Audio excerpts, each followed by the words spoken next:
இங்கே முத்துவும் மீனாவும் பார்த்தீங்க அப்படின்னா ஒரு வழியாக வந்து அந்த போலி சாமியாரை வந்து கண்டுபிடிச்சிடுறாங்க. முத்துவும் மீனாவும் வந்து ஒரு சரியான பிளான் போட்டு வந்து அந்த பொம்பளைக்கிட்டேருந்து எப்படியாவது நகையை வாங்கிட்டு, அது மட்டும் இல்லாமல் நகையை பார்த்தீங்கன்னா கொண்டு போய் சீதாட்ட கொடுத்துட்டு அவள் ஃப்ராடு தான் அப்படிங்கிறத வந்து இங்கே விஜயா கிட்ட ப்ரூவ் பண்ணணும் அப்படிங்கிறதுக்காக 2 பேருமே சேர்ந்து ஒரு நல்ல பிளான் போட்டு கடைசியாக வந்து அதை அவங்க செய்யவும் வந்து பண்ணிடுறாங்க. இங்கே இந்த பக்கம் வீட்டில் பார்த்தீங்க அப்படின்னா சீதா ரொம்பவே வந்து அழுதுகிட்டே ரூமில் வந்து உட்காந்துருக்காங்க. இங்கே சந்திராவுக்கு என்ன பண்ணுறது அப்படின்னே தெரிய மாட்டேங்குது. என்ன பண்ணுறது அப்படின்னு ஒன்றும் புரியாமல் உட்காந்துக்கிட்டு இருக்காங்க. அந்த நேரம் பார்த்து இங்கே முத்துவும் மீனாவும் வந்து நேராக வீட்டுக்கு வர்றாங்க. உள்ளே வந்தவங்கள வாங்க மாப்பிள்ள, வாங்க மீனா, என்ன ஆச்சு? அந்த பொம்பளையை தேடி போனீங்களே, கிடச்சிச்சா அப்படின்னு கேட்கும்போது எல்லா விஷயமும் நல்லபடியாக முடிஞ்சிச்சு அத்தை அப்படின்னு சொல்லிட்டு இங்கே முத்துவும் வந்து சொல்கிறாரு. என்ன மாப்பிள்ள சொல்கிறீங்க? அந்த பொம்பளையை கண்டுபிடிச்சிட்டிங்களா? நகை கிடச்சிச்சா அப்படின்னு சொல்லும்போது ஆமாங்க அத்தை, கிடச்சிருச்சு அப்படின்னு சொல்லிட்டு வந்து சீதாவை வந்து கூப்பிட்றாங்க. சீதா ரூம்லேருந்து வெளியில் வந்தோடனே பார்த்தீங்கன்னா, என்ன சீதா, ஏன் இப்படி இருக்க? உன் முகம்லாம் ஏன் இப்படி வீங்கியிருக்கு அப்படின்னு சொல்லிட்டு கேட்கும்போது, இங்கே சீதா எதுவுமே பதில் சொல்லாமல் நின்றுக்கிட்டு இருக்கா. அவள் தாலியை காணோன்னு சொல்லிட்டு வந்ததுலேருந்து அழுதுகிட்டே தாண்டி இருக்கா அப்படின்னு சொல்லிட்டு சொல்கிறாங்க. என்ன சீதா, எதுக்காக நீ வந்து இப்படி ஃபீல் பண்ணுற? நாங்கள் தான் உன்கிட்ட சொல்லிட்டு போயிருந்தோம்ல, கண்டிப்பாக உன் தாலி உனக்கு கிடச்சிரும் அப்படின்னு சொல்லிட்டு, இந்தா உன் தாலி அப்படின்னு சொல்லிட்டு வந்து பார்த்தீங்கன்னா முத்துவும் மீனாவும் வந்து பார்த்தீங்கன்னா சந்திரா கிட்ட கொடுத்துட்டு, அம்மா நீ குடுமா அப்படின்னு சொல்லிட்டு கொடுக்குறாங்க. அதை வாங்கின சந்திரா வந்து பார்த்தீங்கன்னா ரொம்ப சந்தோஷண்டி அப்படின்னு சொல்லிட்டு வந்து போயிட்டு சாமி படத்துக்கிட்ட அந்த தாலியை வச்சுட்டு உடனே அதை எடுத்து சீதா கிட்ட கொடுக்குறேன். இந்தா சீதா, இதை கையில் வாங்கிக்கோ, உடனே இதை எடுத்துகிட்டு வீட்டுக்கு போ, மாப்பிள்ளைக்கிட்ட கொடுத்து அவர் கையால் இந்த தாலியை நீ போட்டுக்கோ அப்படின்னு சொல்லிட்டு இங்கே சந்திராவும் வந்து சொல்கிறாங்க. அதுக்கப்புறம் வந்து பார்த்தீங்கன்னா சீதாவும் சரி அப்படிங்கிற மாதிரி சொல்லிடுறேன். உடனே வந்து இங்கே முத்து பார்த்தீங்கன்னா கேட்குறாரு, என்ன சீதா, ஏன் ஒரு மாதிரியாகவே இருக்க? தாலி காணாமல் போனதுனால அருண் ஏதாவது சொன்னாரா? உங்களுக்குள்ளே ஏதாவது சண்டையா அப்படின்னு கேட்குறாங்க. இல்லை மாமா, அதெல்லாம் ஒன்றும் கிடையாது அப்படின்னு சொல்லிட்டு வந்து சொல்கிறாங்க. தாலி காணாமல் போனதுனால எனக்கு ரொம்ப பதட்டமாயிருச்சு. என்ன பண்ணுறதுன்னு ஒன்றும் தெரியல. அது எங்கள் அத்தையோட தாலியில் செஞ்சது, அதனால தான் அப்படின்னு சொல்லும்போது, அதான் கிடச்சிச்சில்ல சீதா, விடு, இனிமேல் எதை பற்றியும் நீ கவலைப்படாத அப்படின்னு சொல்லும்போது, இங்கே மீனாவும் கேட்குறாங்க, என்ன சீதா, ஏன் ஒரு மாதிரியா இருக்க? உங்களுக்குள்ளே ஏதாவது பிரச்சனையா? இல்லை வேறு ஏதாவது சொல்லணும்னு நினைக்கிறியா அப்படின்னு கேட்கும்போது, அப்படிலாம் ஒன்றும் இல்லைக்கா, அது எல்லாமே சரியாயிடுச்சுலக்கா அப்படின்னு சொல்லும்போது, ஆனால் மீனாவுக்கு மனசில் ஒரு மாதிரி தோணிக்கிட்டே இருக்குது, ஏதாவது பிரச்சனையாக இருக்குமோ இவங்களுக்குள்ளே அப்படின்னு சொல்லிட்டு. ஆனால் இப்போதைக்கு அதை பற்றிலாம் பேசுகிறதுக்கு எதுவும் நேரம் இல்லை அப்படிங்கிறதுக்காக இங்கே முத்துவும் மீனாவும் சரிங்க அத்தை, நாங்கள் கிளம்புறோம், எங்களுக்கு முக்கியமான வேலை இருக்குது, அப்புறமா வரோம் அப்படின்னு சொல்லிட்டு 2 பேருமே கிளம்பிடுறாங்க.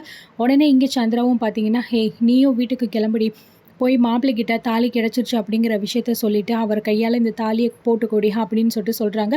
உடனே வந்து இங்கேருந்து பார்த்தீங்கன்னா சீதாவுமே விறுவிறுன்னு கிளம்பி அவங்க வீட்டுக்கு போய் உட்காந்துடுறாங்க. தாலியை வந்து டேபிளில் வச்சுட்டு கீழே உட்காந்து பார்த்தீங்கன்னா அவங்க பாட்டுக்கு யோசிச்சுக்கிட்டே ரொம்ப ஃபீல் பண்ணிக்கிட்டே வந்து இருக்காங்க. இங்கே வழக்கம் போல் வந்து அருண் டியூட்டிக்கு போயிட்டு எப்பயும் போல் லேட்டாக தான் வந்து வராரு. உள்ளே வந்தவுடனே வந்து பார்த்தீங்கன்னா சீதாவை பார்த்த உடனே வந்து, ஹே நீ என்ன இங்கே பண்ணுற? உன்னை யார் இங்கே வர சொன்னது? வந்தால் தாலியோடு தான் வரணும், இல்லைன்னா இங்கே வரக்கூடாதுன்னு நான் உங்ககிட்ட சொல்லியிருந்தேன்ல, அதையும் மீறி இங்கே வந்து உட்காந்துருக்க அப்படிங்கிற மாதிரி வந்து கேட்குறாரு. அதை வந்து கேட்ட உடனே சீதா வந்து உடனே எந்திரிச்சு நிற்கிறாங்க. என்ன, நான் கேட்குறது உன் காதில் விழுகுதா இல்லையா? நான் என்ன சொன்னேன்? என்னமோ உன் மாமாவும் அக்காவும் பெரிய சிபிசிஐடி மாதிரி அவங்க கண்டுபிடிச்சி கொடுத்துருவாங்க அப்படி இப்படின்னு பெரும் பேர் டைலாக் விட்ட, இப்போ என்ன எதுவுமே இல்லாமல் போகிறதுக்கு வழி இல்லாமல் மறுபடியும் இங்கே வந்து உட்காந்துருக்க? உன்னை நான் இங்கே வரக்கூடாதுன்னு சொன்னேன்னா இல்லையா? போடி வெளியே அப்படின்னு சொல்லிட்டு சொல்லும்போது உடனே சீதா அவரை பார்த்து வந்து முறைக்கிறா. என்னடி முறைக்கிற அப்படின்னு சொல்லிட்டு கேட்குறாங்க. என்ன, உன் மாமாவும் அக்காவும் என்னை மறுபடியும் வந்து ஏதாவது சொல்லிட்டாங்களா? எனக்கு என்னென்னா உன் மேலே தான் சந்தேகமாக இருக்குது. அவங்க 2 பேரும் ரொம்ப கஷ்டப்படுறாங்க அப்படிங்கிறதுக்காக நீ தான் உன் தாலியை அடமானம் வச்சு ஏதாவது அவங்களுக்கு பணம் கொடுத்து உதவி இருக்கியா என்ன? எதுவாக இருந்தாலும் உண்மையை சொல்லு. அது எங்கள் அம்மாவோட தாலியில் பண்ணதுடி. அவ்வளோ தூரம் நான் வந்து ஆசைப்பட்டு கஷ்டப்பட்டு உனக்காக போட்டேன்னா நீ இவ்வளோ ஈஸியாக இதெல்லாம் பண்ணிட்டு திரியிறியா? என்ன, நான் சொல்கிறது காதில் விழுகுதா இல்லையா? அப்படியே மரம் மாதிரி நிற்கிறேன், ஏதாவது பதில் சொல்லுடி அப்படின்னு சொல்லிட்டு சொல்லும்போது சீதாவால் இதுக்கப்புறமும் பொறுமையாக இருக்கணும் அப்படின்னு முடியாமல் உடனே வந்து பார்த்திங்கன்னா விறுவிறுன்னு டேபிள் மேலே இருக்கிற தாலியை எடுத்துகிட்டு போயிட்டு வந்து இங்கே அருண் முன்னாடி வந்து நீட்டிட்டு, இதாங்க உங்களோட தாலி அப்படின்னு சொல்லிட்டு கொடுக்குறாங்க. இதை பார்த்து அருண் வந்து என்னது அப்படின்னு சொல்லி கேட்குறாங்க. உங்களோட தாலி தான், நீங்கள் தான் கேட்டிங்களே தாலியோடு வந்தால் தான் வீட்டுக்குள்ளே வரணும் அப்படின்னு சொல்லிட்டு. நான் சொன்ன மாதிரி என் அக்காவும் மாமாவும் இந்த தாலியை கண்டுபிடிச்சி எனக்கு கொடுத்துட்டாங்க. அதனால தான் இதை நான் உங்ககிட்ட கொடுத்துட்டு போகலான்னு வந்திருக்கேன். அது மட்டும் கிடையாது, நீங்கள் சொன்ன மாதிரி தாலியோடு வந்தால் தான் இந்த வீட்டில் உங்களுக்கு இடம் அப்படின்னு நீங்கள் சொன்னீங்கல்ல, அது இனிமேல் வந்து நடக்கவே நடக்காது. இந்த தாலி உங்கள் கையில் இருக்கும், ஆனால் இதுக்கப்புறமும் இந்த வீட்டில் நான் இருக்கவே மாட்டேன். நான் நல்லா யோசிச்சு தான் ஒரு முடிவு எடுத்திருக்கேன். இதுக்கப்புறமும் உங்கள் கூட வந்து சேர்ந்தெல்லாம் என்னால் வாழவே முடியாது அப்படிங்கிற மாதிரி சீதா சொல்லும்போது, "ஏய் என்ன உனக்கு திமிரா? யார் இப்படிலாம் பேசி உன்னை அனுப்பி விட்டது?" அப்படின்னு சொல்லும்போது, யாரும் என்ன பேசி எதுவுமே அனுப்பணும் அப்படிங்கிற அவசியம் கிடையாது. நான் லவ் பண்ணும்போது இருந்த அருண் வேற. இப்ப இருக்கிற அருண் வேற. எப்ப பார்த்தாலும் ஏதாவது ஒண்ணு சொல்லி என்ன அடிச்சுக்கிட்டே இருக்கீங்க.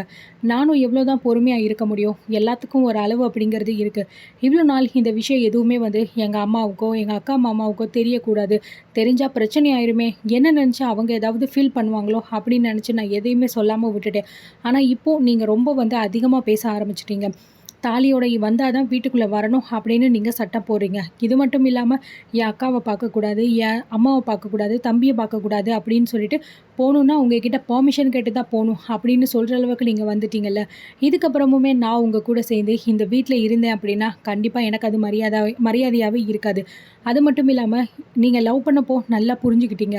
ஆனா என்னைக்கு அத்தைக்கு இப்படி ஆச்சோ, அதுலேருந்து நீங்க வந்து சைக்கோவா மாறிட்டீங்க அப்படின்னு சொல்லும்போது, இத கேட்ட அருண் வந்து, "என்னடி சைக்கோன்னு சொல்றியா?" அப்படின்னு சொல்லிட்டு அறைய போறாரு. "போதும் நிறுத்துங்க. இதுவரைக்கும் நீங்க அடிச்சது பத்தாதா? இன்னும் என்ன அடிக்கணும்னு உங்களுக்கு ஆசையா? என்னைக்கு நீங்க திருந்தி ஒரு மனுஷனா மாறி, நீங்க கையில வச்சிருக்கிற இந்த தாலிய கொண்டு வந்து என் கழுத்தில போட்டுட்டு, நான் மனசார உன்ன மனைவியா ஏத்துக்கிறேன். நான் இனிமே இந்த மாரி எந்த தப்பும் பண்ண மாட்டேன் அப்படின்னு நீங்க சொல்றீங்களோ, அப்பதான் உங்க கூட நான் சேர்ந்து வாழணுமா இல்லையா அப்படிங்கிறது முடிவெடுப்பேன். அதுவரைக்கும் என்னால இந்த வீட்ல ஒரு நிமிஷம் கூட இருக்கவே முடியாது. நீங்க கேட்ட உங்க தாலி உங்க கைக்கு வந்துருச்சு. இதுக்கப்புறமும் என்ன எந்த விதத்திலயும் டிஸ்டர்ப் பண்ணாதீங்க. எனக்கும் உங்களுக்கும் சரி, இந்த வீட்டுக்கும் சரி எந்த சம்மந்தமும் கிடையாது அப்படின்னு சொல்லிட்டு சீதா வந்து சொல்லிறா. இத கேட்ட அருண் வந்து பார்த்தீங்கன்னா, ரொம்பவே ஷாக் ஆகி என்ன பேசுறதுன்னே தெரியாம நின்னுக்கிட்டு இருக்கா. போறதுக்கு முன்னாடி அவங்க அத்தையோட ஃபோட்டோவ அங்கேருந்து எடுத்துட்டு போயிடுறாங்க. இவங்கள நான் அத்தைய பார்க்கல, என் அம்மாவ தான் பார்த்தேன். அதனால நான் இவங்க ஃபோட்டோவ எடுத்துட்டு போறேன் அப்படின்னு சொல்லிட்டு சீதாவும் சொல்லிட்டு அங்கேருந்து கிளம்பிறாரு. இங்க அருண் வந்து என்ன சொல்றது அப்படின்னே தெரியாம சீதா கையில குடுத்த தாலிய அப்படியே வச்சுட்டே வந்து உட்காந்துட்டு, சீதா என்னென்ன சொன்னாலோ அது எல்லாத்தையுமே வந்து அவன் ஞாபகப்படுத்தி பார்த்துக்கிட்டே வந்து உட்காந்துருக்கா. இங்க வீட்டுக்கு வந்தோனே பார்த்தீங்கன்னா, சந்திரா, "ஹேய் என்னடி என்னாச்சு? இப்ப தான் தாலியோட போனேன். இப்ப என்னடான்னா பேக்கோட வந்திருக்க. என்னடி ஆச்சு?" அப்படின்னு கேட்கும்போது, "ம்மா இப்ப என்கிட்ட எதுவுமே வந்து கேட்காத. என்னைக்கு அவர் எல்லாத்தையுமே மறந்து, ஏன்னா தன்னோட மனைவியா ஏத்துக்கிட்டு, அந்த தாலிய என் கழுத்துல வந்து போடுறாரோ, அப்பதான் நான் அவர் கூட சேர்ந்து வாழ்வேன். அதுவரைக்கும் என்ன எந்த விதத்திலயும் கம்பல் பண்ணாத. நான் இங்க தான் இருக்க போறேன்." அப்படின்னு சொல்லிட்டு உடனே ரூம்குள்ள போயிட்டு கதவ பூட்டிக்கிறாங்க.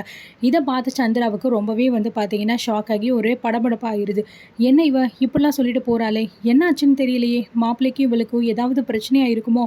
அப்படின்னு சொல்லிட்டு உடனே நடந்த இந்த எல்லா விஷயத்தையுமே மீனாக்கு ஃபோன் பண்ணி சொல்லிர்றாங்க. அங்க மீனாவும், "அம்மா நீ ஃபோன வையி, நான் உடனே வந்து என்னன்னு பார்க்குறேன்." அப்படின்னு சொல்லிட்டு மீனாவும் வந்துட்டு சீதா கிட்ட போய் பேசுறாங்க. "என்ன சீதா என்ன ஆச்சு?" அப்படின்னு கேட்கும்போது, "அக்கா இதுக்கு மேல என்னால அவர் கூட பொறுத்துட்டுலாம் வாழ முடியாது. அவர் மனுஷனே இல்லக்கா. சைக்கோவா மாறிட்டாரு. இதுக்கப்புறமும் நான் அங்க இருந்தேன் அப்படின்னா அது நல்லா இருக்காது. அவர் என்னைக்கு மாறுறாரோ அன்னைக்கு தான் நான் அவரோட பொண்டாட்டியா அந்த வீட்ல இருப்பேன். அதுவரைக்கும் தயவு செஞ்சு என்னை எந்த விதத்துலயுமே கம்பல் பண்ணாதீங்க. நான் இங்கேயே ஒரு ஓரமா இருந்துக்கிறேன்க்கா. ப்ளீஸ். இதுக்கு மேல எந்த விஷயத்தையும் என்கிட்ட நீங்க கேட்க வேணாம்." அப்படின்னு மீனா கிட்ட சொல்லும்போது, மீனாவும் அத புரிஞ்சுகிட்டு சீதாவுக்கு ஆறுதல் சொல்றாங்க.